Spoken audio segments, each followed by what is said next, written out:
Right,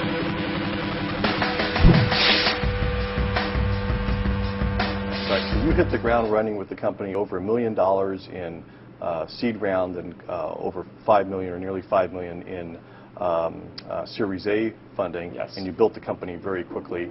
And could you talk about what your philosophy has been around building the team and building the company? Yeah, so at the very beginning, Foundation offered us the opportunity to actually do a Series A and raise $4 million and have that kind of capital in the bank, and sometimes that's a good idea. Jonathan and I thought the best thing to do for the company was to raise between 12 and 18 months worth of capital to give us an opportunity to build a product, iterate it 2 or 3 times, and make sure we kind of got the right product market fit before we had scale capital. And the reason we did that was not just for reasons of dilution. Sometimes having too much money too soon can be distracting for the business because it could lead entrepreneurs to make decisions to try things that they wouldn't try when they have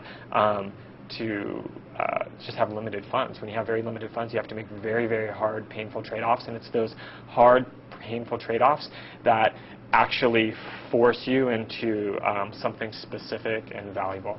And you've talked about you haven't cut any corners in terms of building your team. You've Yes. hired the highest quality engineers and been able to build a very high quality, cohesive team. Right. So, which is why we raised $1.5 million to start. Right. We knew that we were building a technology and not a basic web application that didn't need a lot of technology. Because we were building a search technology, we needed to be able to attract top search and file system engineers who wanted to come and take on this project.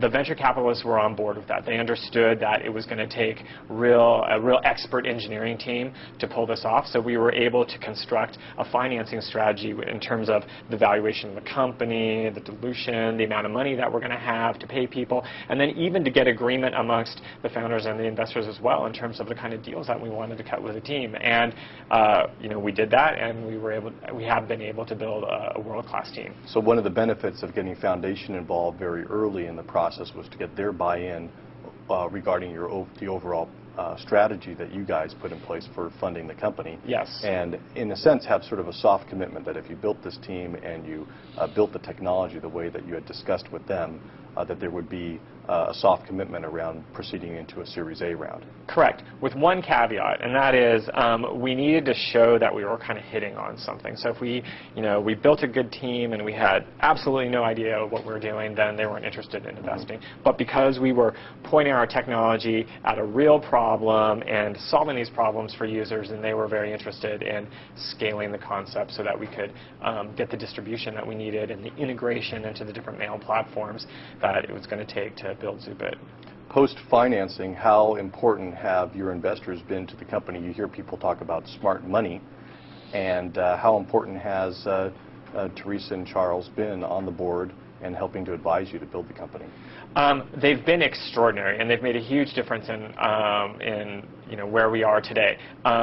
Before I give any more detail on that, though, it's important for just entrepreneurs to understand that ultimately it's the entrepreneurs that make the company, and it's the job of the management team to come up with the strategy. So don't expect your board of directors or your investors to come to you and say, this is the strategy. If that's happening, then you're not doing your job, right? So we've done a good job at that, but where they have been very valuable in is helping us see things that we don't see because our heads are in the everyday, helping us make choices. Are we going to do this? Are we going to do that? And really getting clear about the choices and the paths that we're going to take, and they've been excellent at that. I mean, John, you're on the board of our company, and so you've witnessed that conversational dynamic over at Zoopit. Really, the board of directors that we have at Zoopit is unique in that we don't do a lot of presentations with our board. We convene the board and we solve problems together, and that's been magical, if you will, because we worked hard to find venture partners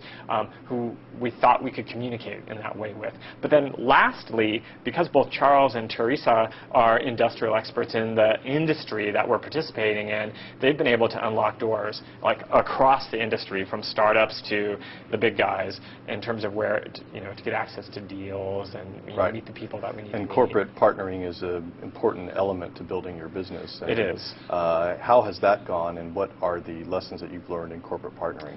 So in general, corporate partnering can open up a distribution channel or access to technology or access to monetization mechanisms that you might not have in the wild. And so it's definitely a good thing if you can find corporate partners who are really, really aligned and motivated to do what you want to do. And what I mean by that is sometimes there might be corporate partners where what you're doing really isn't at the mission of the business. It's sort of like this side thing over there, and usually those corporate partnerships don't go very well. In the case of the corporate partnerships that we've endeavored, we found things that were mission critical or in ways that they wanted to expand the market where they weren't doing a good job, and so they were looking for partners to do that. So corporate partnerships have been great.